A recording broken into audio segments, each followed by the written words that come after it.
What's up, everybody? It's Judo Dylan, and today I'm back with another special interview. Today I've got Sensei Matt Scheib on, my very first judo instructor ever.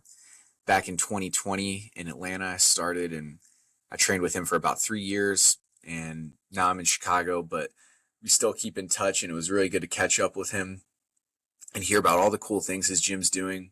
He started judo at about age 12 or 13, and he told us a little bit about how that experience was having his dad around to teach him judo, how he runs a small business now and runs his gym, and some of the successes and struggles with that, how he's running a safe and stable program for people above the age of 55, and he teaches them how to fall safely using principles of judo that he's learned. And then also how his career with stunts and being a stunt double has developed, and some of his stories with that, being on Stranger Things, being on Walking Dead and Cobra Kai and some shows like that. So he's a really interesting guy, and it was a really awesome conversation to have. And hopefully there's some cool things you can pick up on and hopefully enjoy it. All right, Sensei Matt, thanks for coming on. I really appreciate it. Thanks for having me. Yeah, I want to start off with kind of giving a background of how we met, which um, I started doing Brazilian Jiu Jitsu in 2019, back when I was in college in Champaign. And I just remember getting taken down, and my stand up was terrible. And I was like, the second I get in an area where I can do judo, I'm doing it. And of course, COVID hit, and I had I was going to Georgia Tech for grad school, so I was like, okay, I'm looking around schools where I'm going to train jujitsu. But then I saw there was a judo school, and I found your gym, so I moved there June 2020, and I was just so excited to even be able to do judo. But it was just so funny that, like, I tell people now, I started off doing judo with training dummies and masks on, and Yeah, I didn't even think we were wearing gis for a little bit. Um, but I actually think some of that was really effective, and I'm just curious if you have any thoughts on how the training dummies really worked, and if you still use them, and if you liked them. I do. I mean, especially they got us through, unprecedented times, as the phrase goes. But we do still use them. We definitely, our instruction methodology has drifted more into eco, but there's certain things that, I think we definitely embrace like a hybridized sort of instruction methodology.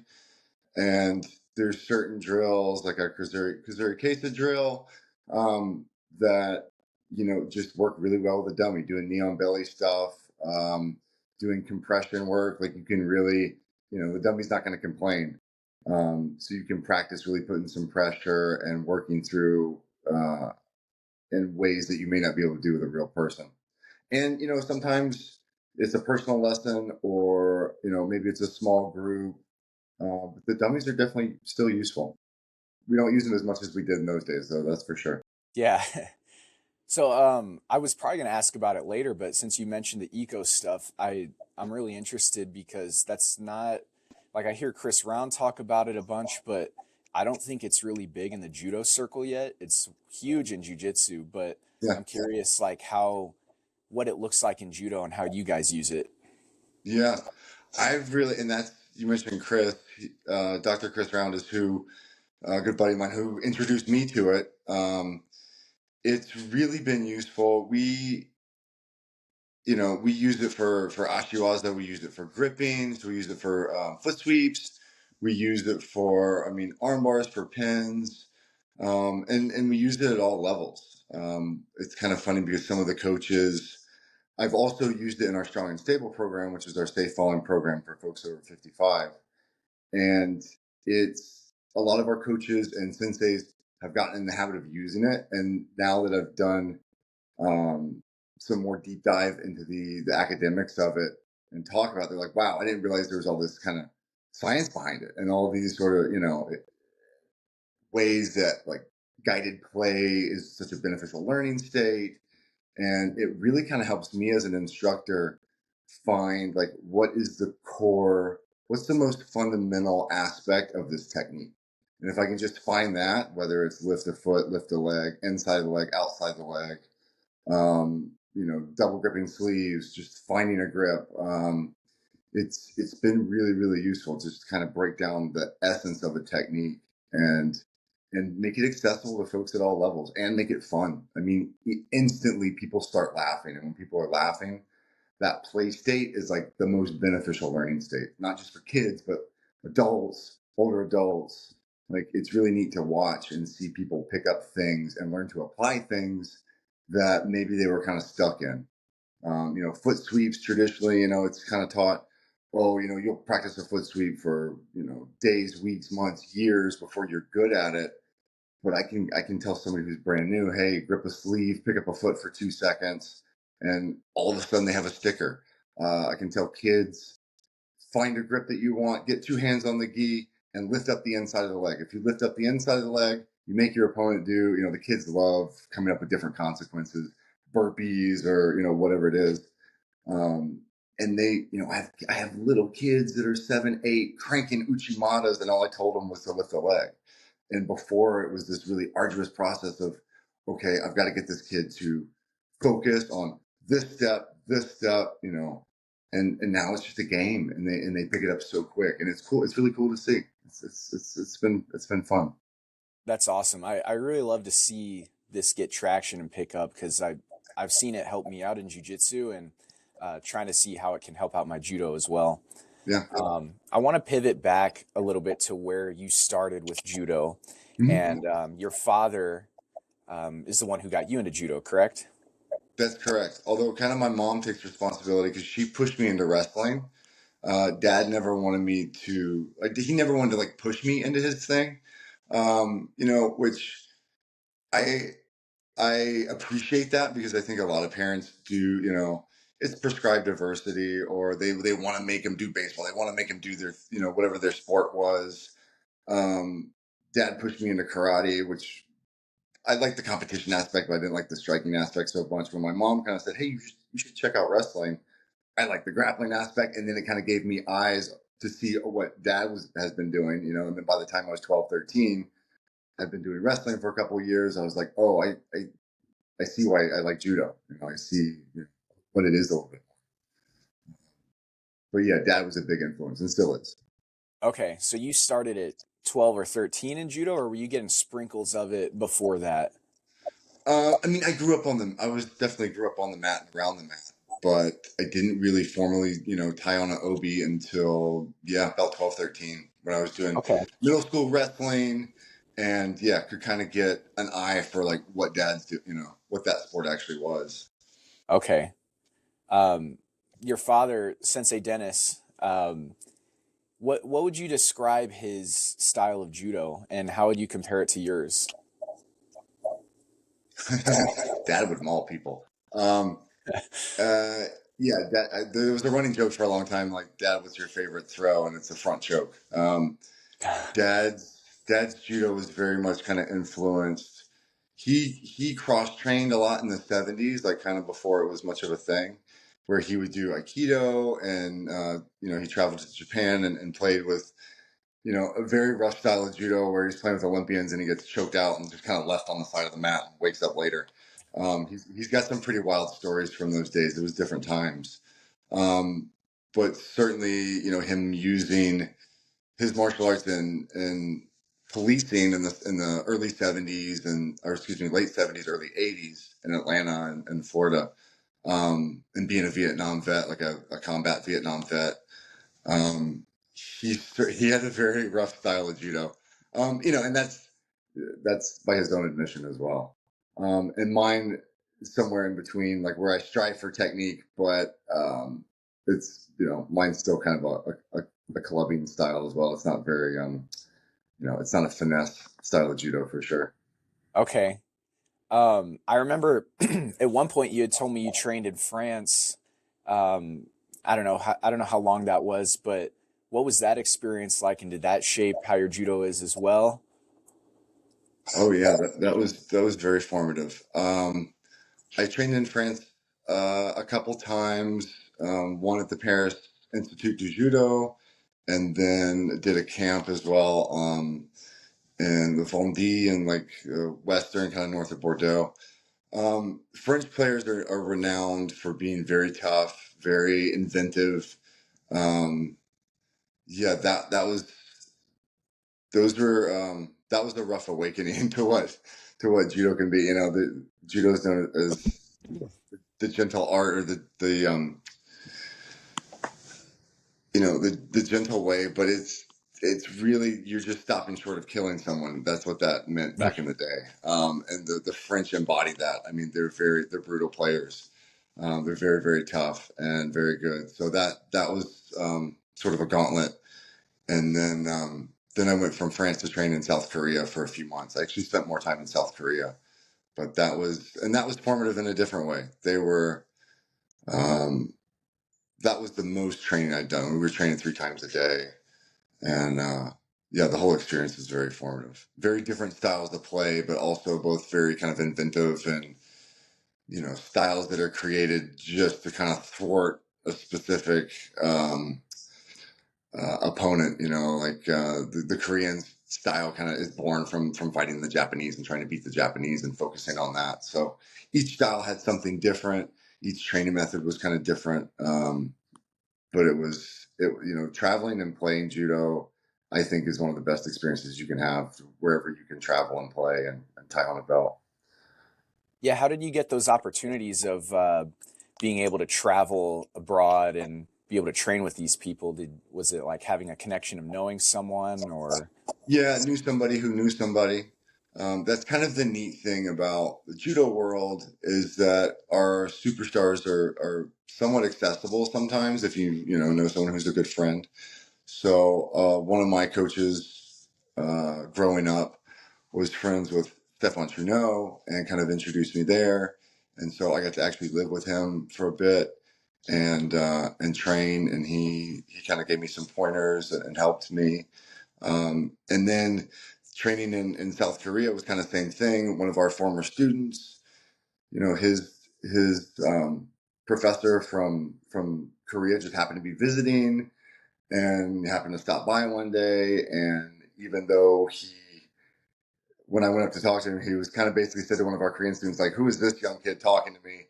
But then watched, and I was very humbled that he liked what I was teaching that day and thought that it was, significant enough to like, or impressive enough that he kept coming back and kind of like really worked with our students. And he was a sixth degree, and he was an Olympic coach and professor at Korea National Sport University. So very, very established, but he kind of just kept coming back and working with our students, and would even let our lower ranks throw him, which for an Asian, coral belt, like that's a red and white belt, that's not common. So he was very kind to our students, and basically my dad told him that, hey, he's got an English degree. You want to bring him back over to Korea and he can teach your guys some English, and you guys can teach him some judo. And that was a great experience. I lived at Korea National Sport University for 3 months and did the most thorough training I've ever done, where we were up on the track at 6:30 in the morning, 6 o'clock, 6:30, track workout for an hour and a half. Then we'd have judo for 2 hours in the afternoon. Then we would have 2 hours of either strength training or technical training in the evening. So it was training like it was a full-time job. And yeah, I came back in the best shape of my life. That's awesome. Yeah, it was a really neat experience. I was very fortunate. That's awesome. Yeah, I can imagine like 3 times a day. There's no way you're not going to be in the best shape of your life and feel like your judo is just absolutely at its peak. Yeah, we had when I first showed up, because when you arrive and you're there for training, like you go to practice that day, um, or the very next day. And so the next day I went, and we had the Army team, the Korean National Army team was there, and they were maulers. They were just brutal. And then one week we would have the Korean national team. So Kim Jae Bum, like these guys who I was watching, stars that I was watching, I was playing with. Um, and to watch people like that, he would go, when the Korean national team came through, it was straight to Randori. And it was 2 hours of our warm up was Newaza Randori for 45 minutes to an hour. And then we did Tachiwaza for, maybe it was an hour. Sometimes. And there was no Uchikomi, there was no step, there was just right to get into business.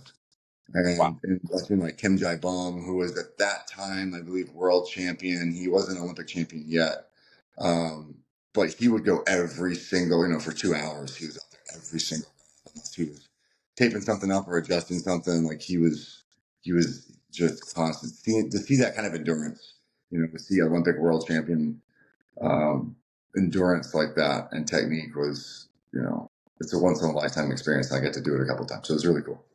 That's really awesome. I wanted to ask, I saw on Instagram that or maybe it was the gym website, your father, Sensei Dennis, said his biggest accomplishment in judo was promoting you to fourth degree black belt.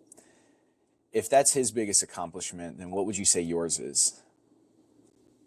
Um, I feel like that's a great question. I feel like mine is definitely getting strong and stable going. Mm, Our safe falling program for folks over 55, like having already seen an impact and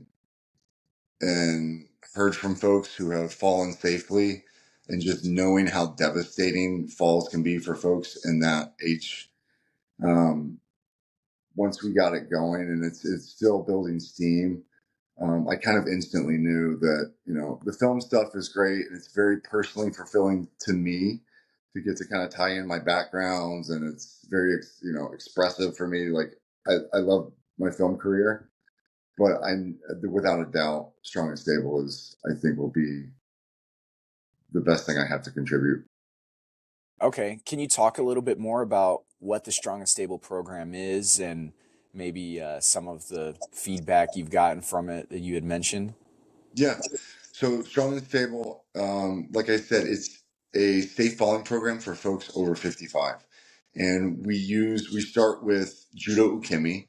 So we start on the ground, and we go over the basic shapes to make.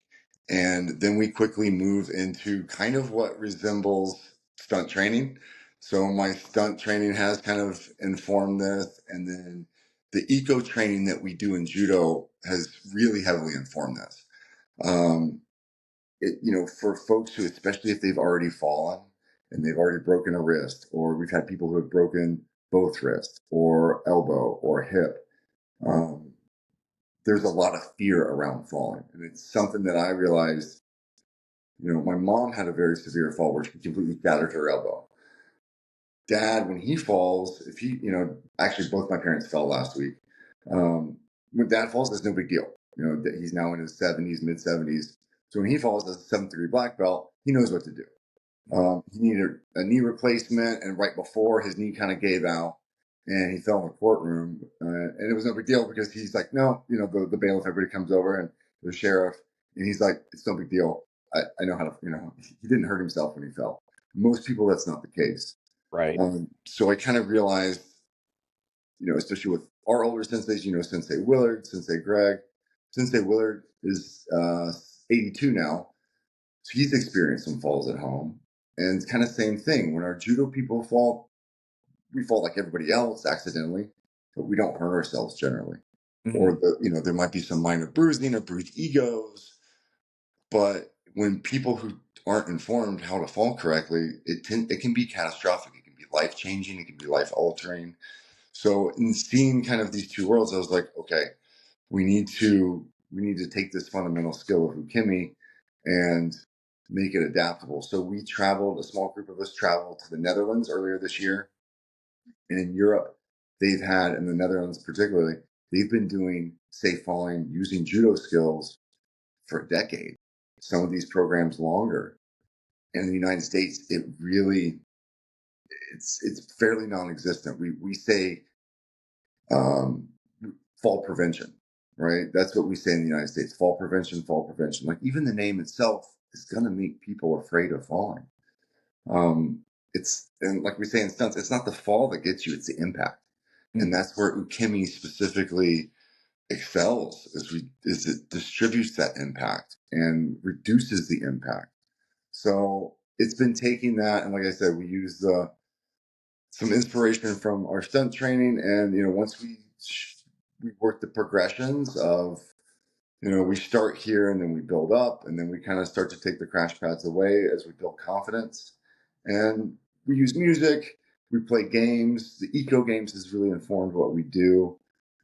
because we're trying to manipulate the task, the environment, the individual to a degree, and they have fun with it. And when folks are no longer fearful of falling, but they're laughing, it's a totally different dynamic, and they're learning, and they pick it up quicker and they retain it longer when you're in that play state instead of this binary right wrong.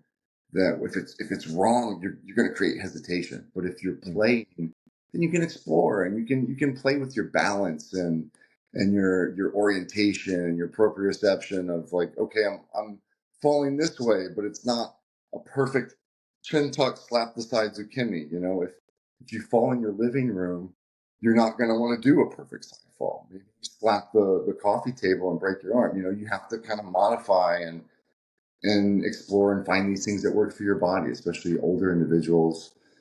They've picked up injuries, or there's wear and tear in their shoulders or elbows, and maybe even slapping the mat hurts. But there's some neat studies being done in Europe and Asia where they're doing vibration studies. So maybe the slaps actually, if you can do it, what they're finding is the vibration can even help with things like osteoporosis, and it helps like harden the bones. So there's a lot of neat studies, but it's still very much kind of a new frontier as far as specifically teaching ukemi or safe falling skills to older adults to protect and reduce those severe impacts.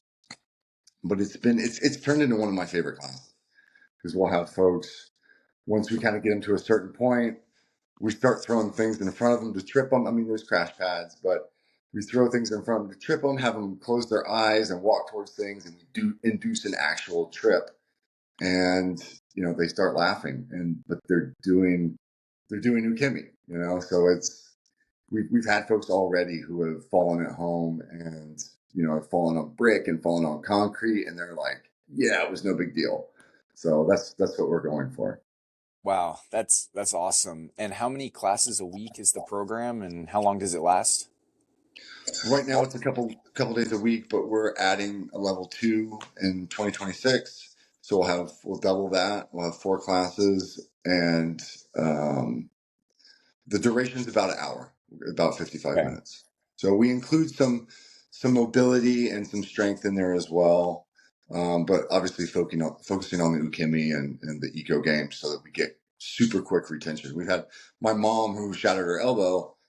She's super active. I've tried to get her. It's like mom, like she used to like rollerblade, but she would rollerblade like into people or into ditches. Like it's like Mm. I've got to teach you how to fall safely. And after her accident with walking her dog, which is a really common situation, come to find out, people are walking their dog and they get pulled, and Mm.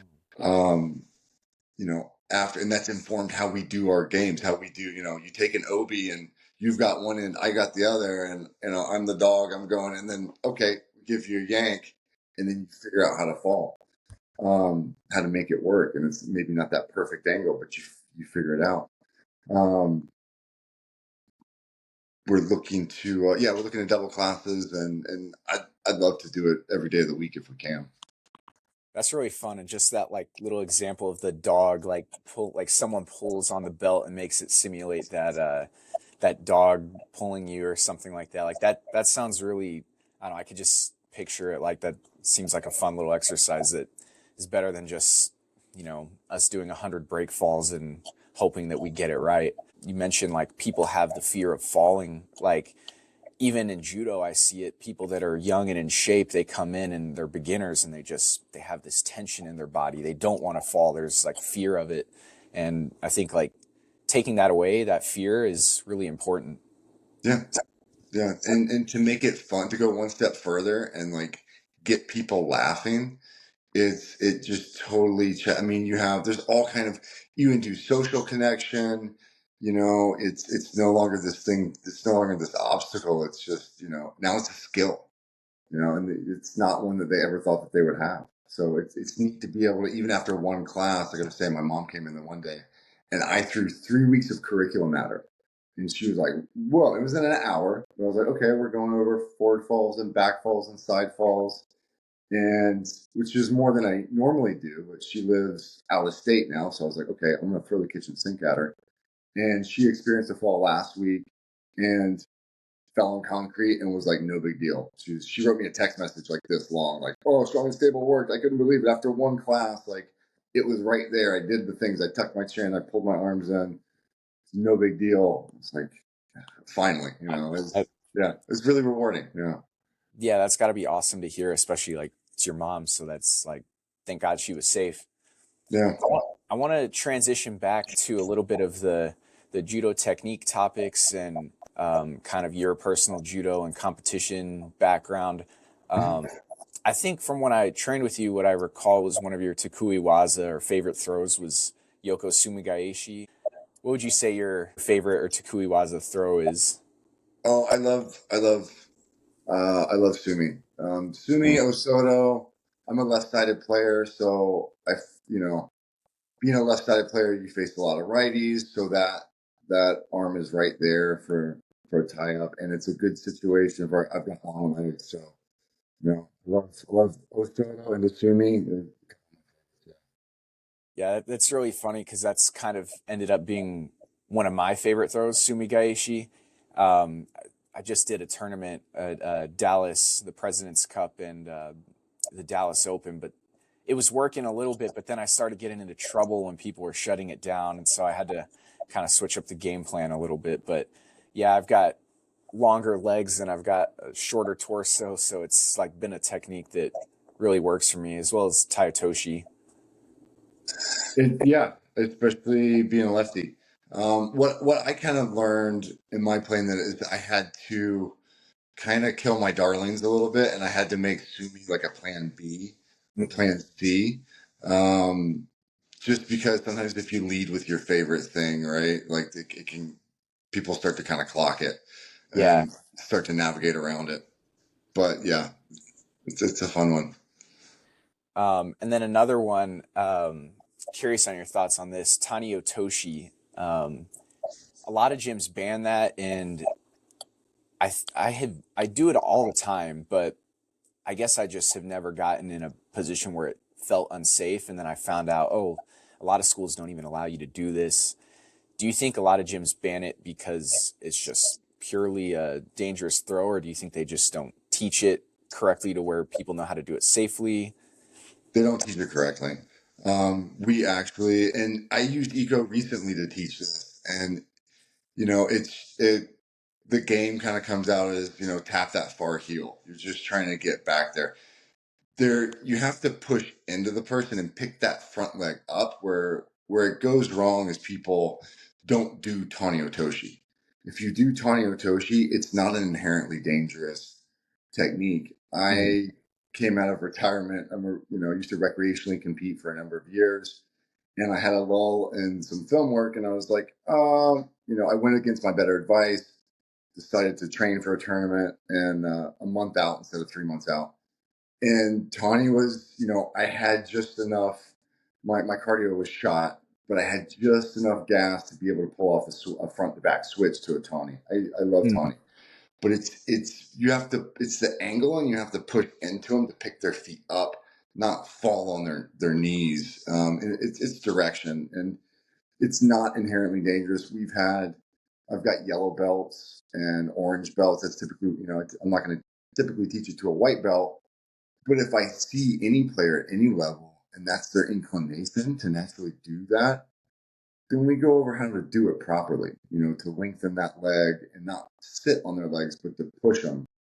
And, it's like Kosodogake, where we had a player yesterday from another club that he just signed up with us, and he did what a lot of players do is just kind of wrap themselves on that near leg. And it's like, that's not a technique. A lot of times when people do something and it's dangerous, they're not doing that technique. I mean, there are certain throws, like, I'll be honest, like Serenagi, it's a shoulder wrecker for both people. Mm. Just kind of the angle, and you're dumping in, like you're going to get impact sometimes from the thrower. You're going to get impact from the receiver, and there are certain kind of every throw can have its thing, but a lot of times what I see with Tony is people just not setting it up. A good front to back switch a lot of times will set the player up. But if you just sit on their leg, it's not Tani Otoshi.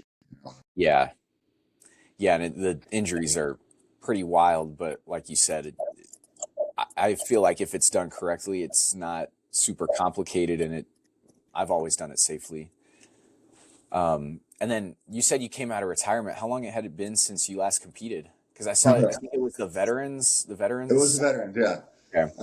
It'd been 11 years since I competed, and doing stunt and film work. I typically, if I'm on a show, I don't do randori. Mm. So I was in terrible shape, but wound up all right. But it was not a performance to be super proud of. But I made it to the end. Yeah. That's awesome. Do you have a favorite tournament that you've competed in before? Um, like I said, I was kind of a regional recreational player for the most part. I really used to love going to Nashville and competing at University of Tennessee. It's Mm. just a really good, well run, and still is regional tournament. Um, that was probably my favorite over the years. Okay. Were you usually what, like 90 kilos or something like that? Yeah, Okay. And then being from Atlanta, um, you must have experienced some of the 1996 Olympics, correct? yeah, that was a big kind of inspiration and push because that was about when I was 13. So, Okay. um, my dad's friend at the time, Leo White, was training for the '96 Olympics. And so, kind of being around, I got to travel to Colorado Springs when we used to have um, the Olympic trials. So, seeing Mhm. that, and I think that's kind of something I feel like we should go back to, but that's a whole nother topic. But um, so seeing sort of the Olympic just fever around, and seeing Olympic competitors, and I got to watch some of the Olympics. They were at the World Congress Center here in '96. So certainly that was very influential. And I guess you would have just started judo at that time, so you definitely watched the judo part Yeah, of it, I right? was. Oh yeah. I mean, I saw track and field, which I used to run track and cross country, and I saw judo, and that was it. And oh yeah, that's what got me going. I was just kind of making the transition from wrestling into judo.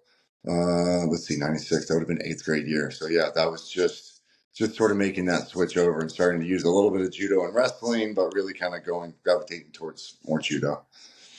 Yeah, it's still pretty remarkable that Atlanta was able to host the Olympics back then, and just seeing like videos and pictures of it, like must have been pretty awesome to have like right on the home turf.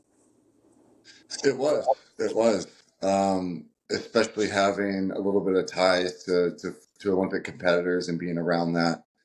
Um, yeah, I was actually supposed to, a little bit of an aside, I was supposed to go. Leo was going to give me a tour of the Olympic Village. And as I'm watching some Olympics on TV, the bombing happened. And then everything got shut down. So it's like, well, no Olympic visit. I mean, Wow. obviously, much, much worse things happened. So that was nothing in the grand scheme of things, but it very quickly changed the whole just vibe around the Olympics. That was it was a very eventful and not always in the best sort of way Olympics, but yeah, there was a number of players who came here. We had Israel Hernandez, who's now a U.S. Olympic coach. He was an Olympic medalist, and so it's neat to have some of the players too that we've had through the years that come and they're like, "Oh, Atlanta's actually very special to me because I won a medal there." Um, so that was kind of neat. That's awesome. And then I wanted to pivot over following that to the topic of owning a gym and running it and how that's kind of been with you. Like it's a small business and I'm sure like it has its struggles and issues. I'm curious what's probably the main thing that you would say for owning a gym or running a small business that people don't understand Um, it's from the outside looking in. I mean, like anything, right? There's a lot of it's constant work on the back end, right? Mm. It doesn't matter how simple the gym setup is. I mean, it's constant effort. If you if you stop swimming for a second, you'll sink. And especially because we're primarily judo, and we've had folks who have rented other martial arts or other programs have rented space from us from time to time, but we're primarily judo, and a lot of clubs are sort of an additional part of a BJJ club. When you're a judo only club, I mean, we have BJJ and we've had, like I said, other martial arts through the years, but when you're primarily judo, it's a constant hustle. It's a constant hustle. Would you have ever expected, like when you, because I believe you took it over from your father was running it, and Yeah. would you have ever expected it to get to the point that it is now and have the success that the gym is having with things like Safe and Stable and everything else when it comes to competitions or just in general, like having, numbers or memberships? Like, did you ever think it would get to the level that it's at now? I think kind of once I started to take over in like 2012, I did start to kind of I started to kind of have a vision for what we wanted to do. But I bringing my wife in and her helping and really kind of providing more necessary systems to make the thing work has really facilitated us getting there. Um, there were some things, how the club looks that I was kind of more of a part of, but now she's been just a massive part in how the club runs. And I I feel like the one thing I can kind of really pride myself on is the club culture that we've built. I'm just kind of continuously impressed by the good people that we have and the folks who look out for each other and how welcoming we are as a club. And I think club culture is like the biggest thing that you can do as a club owner is really take a hand in making sure that you have the right people. I mean, we started background checks for anybody that's around kids. So now we do background checks for our adult members. If you come in, and not people who do drop ins, but if you're signing up as a regular member of the club, because we do have adolescents, and just really making sure we were kind of a step ahead of USA Judo, and that we made sure all of our instructors did safe sport, did concussion training, had background checks before they required it, and just kind of really making sure you got the right people in there. And it's that's been the biggest part of it. Is once people, and then the other part is, like any business, getting people through the door. Um, we still, you know, most of our people that come through when we kind of ask them, how'd you hear about us? It's folks who already knew about judo. It's, their grandfather did judo or their uncle did judo, or maybe they did it when they were younger. So it's still a challenge in the U.S. to get the word out because judo is it still struggles to be known in the U.S. Certainly, we had a. If you kind of look at the judo history and trajectory, when judo came into the U.S. and like the YMCA's in the 50s and 60s, and then the kind of popular attitude is that it was sort of derailed by these guys, Chuck Norris and Bruce Lee, who made karate really popular. I mean, I did karate in the 80s. Like, if you're around in the 80s, you did karate. Um, and judo has always just, it starts to kind of come up, and then for whatever reason, it just kind of stays in this kind of relatively unknown. You talk about judo to people, and it's like, maybe they know it's an Olympic sport, and maybe they know it's a martial art, so it's somewhere between Olympic sport and black magic. They don't really, know where to put it. So it's still, as a small business owner, that's something that you're up against is awareness. Gotcha. Gotcha. Yeah. Talking about some of the things that are also successful at the gym, I remember when I trained with you that there was a stunt class, and pivoting to that topic, for those who don't know, you're a stunt man and have starred in shows like Stranger Things, Walking Dead, Cobra Kai. I'm sure there's plenty more that you could talk about, but I'm curious how you got to start in the stunt world and how you got exposed to that. Yeah, the running joke is I fell into it, right? I had a really high level coordinator who happened to stumble into the gym, and he was looking for some judo coaching before starting a film franchise that we all now know as John Wick. Um, and so, like, I was working with those guys, the A711 guys, for probably about 18 months while they were working on Hunger Games sequels. And from there, kind of caught the bug. It was kind of this perfect amalgamation of my background. My job at the time was working in special events, so I did lighting and AV for like special events. So I had a bit of rigging knowledge, and then from martial art, from judo, I've got the martial arts background a little bit, and certainly the falling skills. And so yeah, it just kind of went from there. Once I kind of got in front of the camera and felt like, I did one show as an extra, but the first time I kind of had a camera just over my shoulder, and you get that, like, the heart starts beating. It's like, ooh, this is a little taste of what I felt for competition, And Yeah. now, especially doing a fight sequence, or we've got to crash through something, or I've got a bunch of lines to me and I'm going to crash. I got four of my best friends. They're going to hop off a ladder and pull, and then I go flying, or you're on a ratchet and they press a button and it's a pneumatic system that sends you flying into something. Um, it gets a little taste of that feeling. Like I felt it again when I did the veterans tournament of, like, oh yeah, like that competition rush.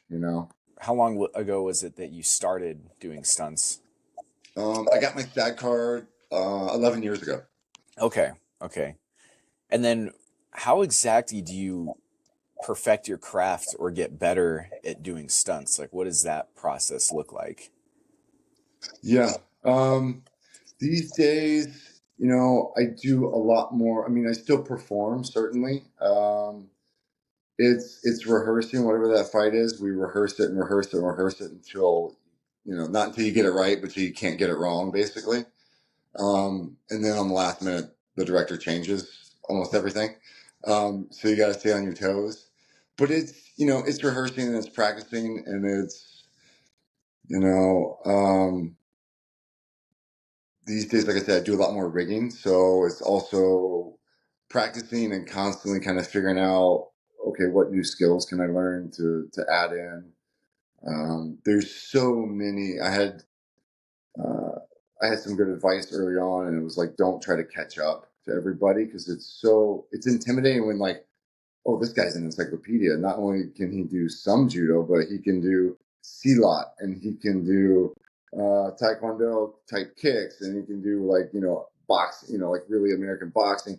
There's so many different skills. Like, then you get into driving, and then you get into firework, and then you get into high falls and then wire work, and there's so many skills that you can pick up. It can be really daunting in the beginning. Like, it's really exciting because, like, oh, I'm going to go to a gymnastics gym and train backflips, or I'm going to go, train Kali today. It's really fun and so enticing to try to pick up all of the skills. Um, but at the end of the day, you kind of have to, you need to expand, but also kind of stick with what got you there. And I already had, like, a rigging background kind of coming into it. Show rigging is very different. Like, show rigging is static, whereas, set rigging or stunts rigging is dynamic. So you're not just setting a lighting rig and forgetting about it and it's going to stay there. You're putting a person on the line, and you have to figure out how they're going to get from point A to B, what that flight looks like, what the impact's going to be, and it's always challenging. It's always a different office, so to speak. Um, and it's yeah, I love it. So much behind the scenes going on that people have no idea about.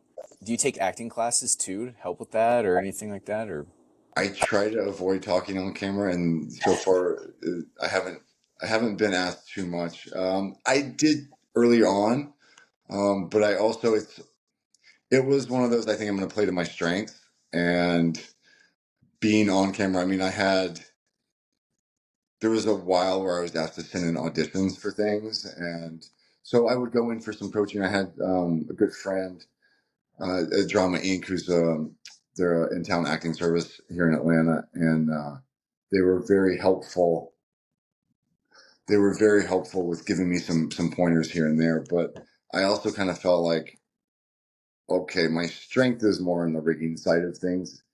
Performance, yes, but not speaking performance. So it's not something that I really pursued. But there are some certainly like some skilled folks who can do both. But it's I'm not a double threat in that way. Gotta stick to what you do best, right? Yeah, sometimes, yeah. So then with everybody's talking about it, Stranger Things and the final season just coming out after nearly 10 years since the show started, was it bittersweet to close it out? Oh, absolutely, absolutely. Yeah, it was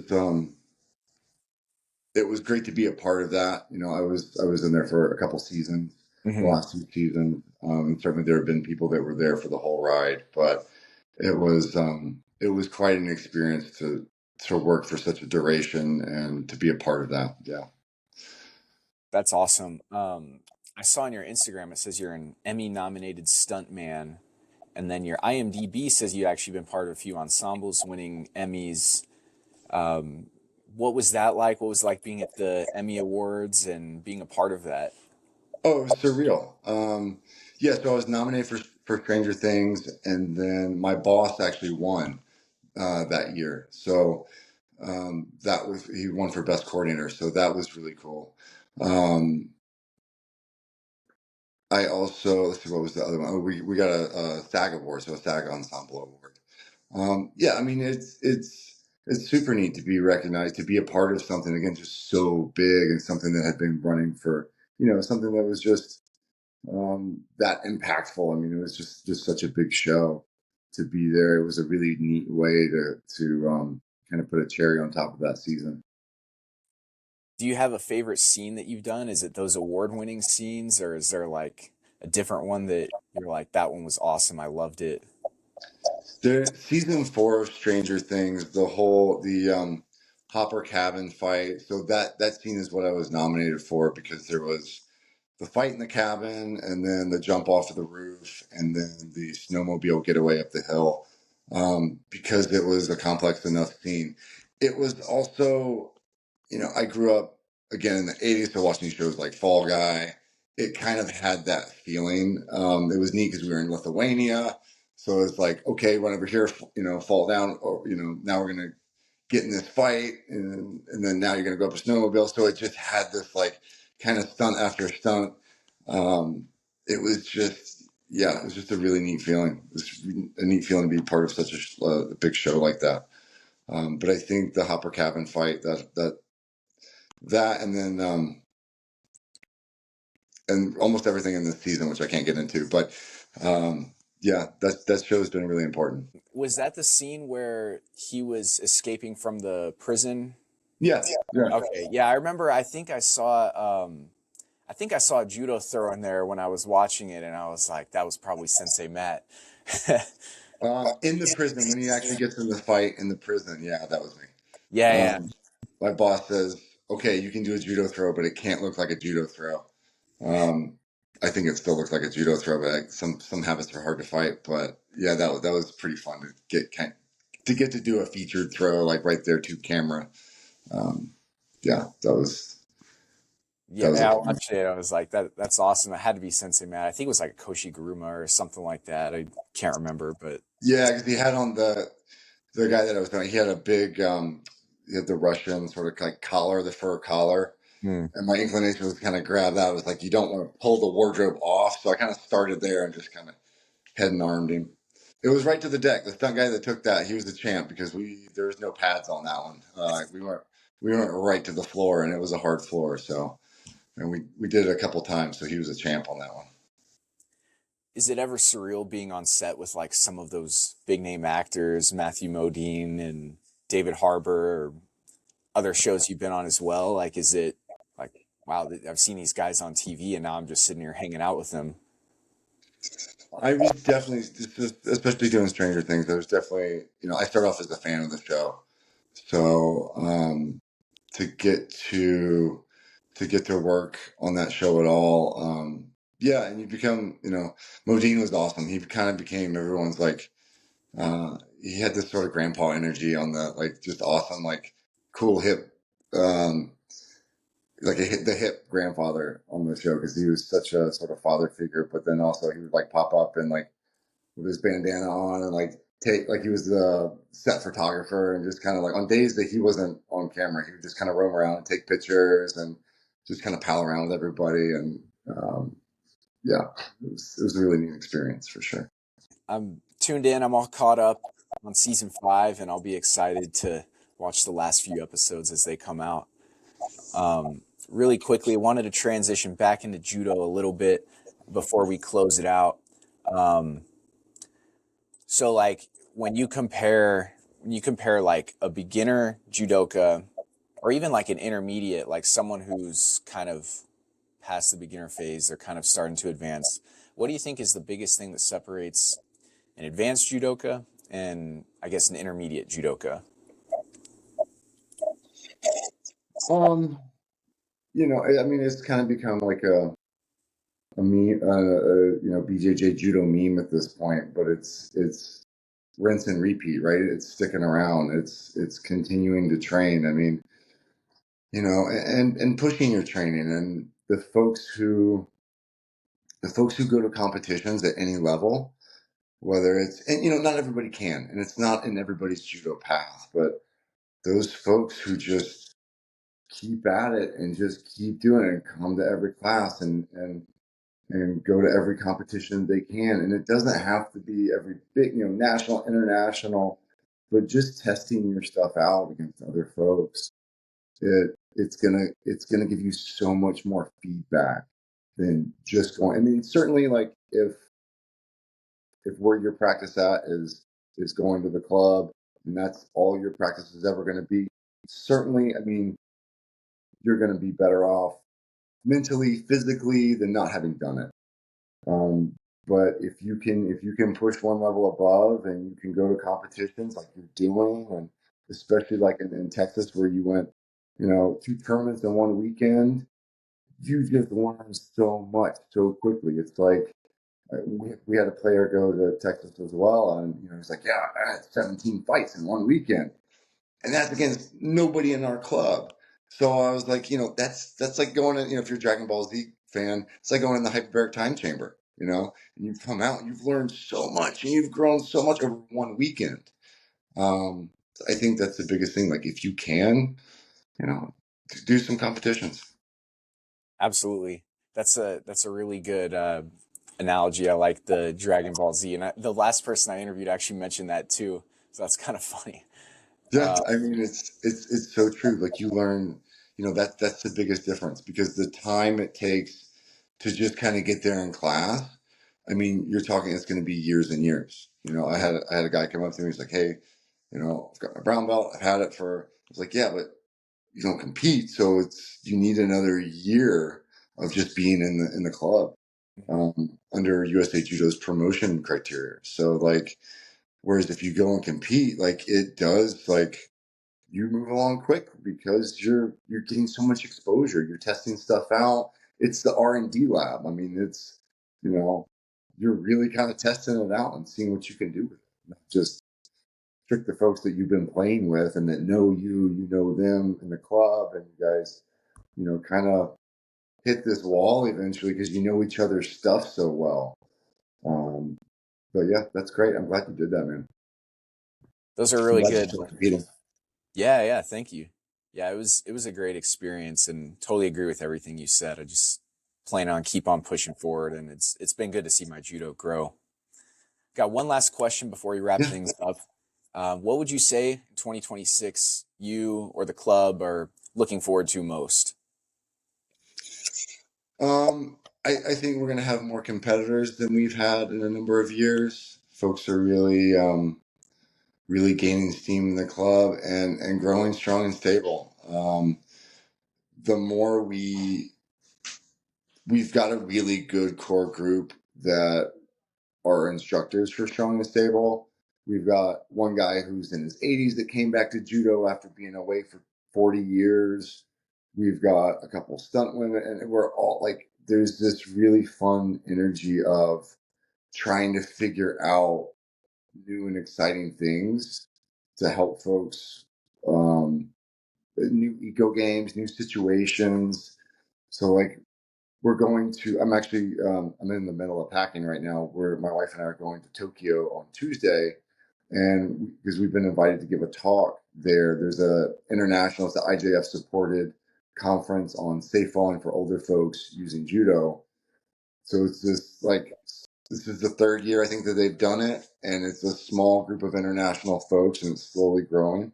So to be, or not slowly growing, but just rapidly growing, to be a part of that and to kind of see where that's going to go, because we're so sort of after my talk, there's um, sort of an ask where I'm asking folks to get involved with this WhatsApp group so that we can share stuff, because we've been sharing stuff with our program in the Netherlands. They share stuff with us, and there's kind of back and forth of information, and being able to kind of, it just feels like a fun and exciting frontier of the safe falling program. So I'm really excited, looking forward to what we're going to do with that, especially having the hopefully expanding group of just this kind of international cohort. So um, yeah, I think we've got a lot to look forward to and to be excited about in 2026.